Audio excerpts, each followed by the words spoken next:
Une charmante maison à la campagne et son cadre naturel, lui, bientôt disparu. On aura une très jolie vue sur les panneaux solaires qui démarrent là, qui vont de l'autre côté, côté salon, cuisine.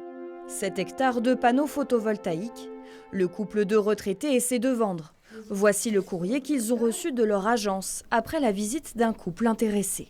Leur conclusion a été de nous dire qu'ils renonçaient à regret à acheter votre maison, car l'idée d'habiter près d'une ferme photovoltaïque les dérange. On a été très déçus et quelque part, on les comprend aussi.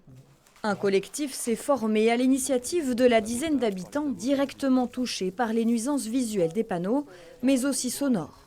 Je me suis rendu à Faux. On entend bien le bruit de l'onduleur, et ça c'est 24 heures sur 24. Au niveau de l'impact psychologique que ça va avoir, il n'y a pas de discussion possible. Plusieurs associations de protection de l'environnement s'opposent aussi au projet photovoltaïque. Ils vont abattre les chênes, ils vont abattre les arbres. Et là, c'est le chemin de randonnée, là, juste là. Donc on va randonner le long des panneaux. Ça sera très très bucolique. Un recours a été déposé auprès du tribunal administratif suite à la délivrance du permis de construire par la préfecture. Il y a eu 225 avis totalement opposés et 6 avis favorables. Toute la population est contre et on n'en a absolument pas tenu compte.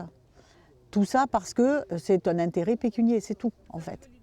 Contacté, voici la réponse de l'entreprise portugaise EDP à l'origine du projet.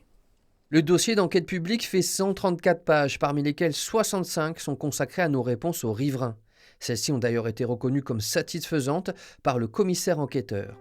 C'est cet automne que le tribunal devrait décider, ou non, d'annuler le permis de construire du parc photovoltaïque.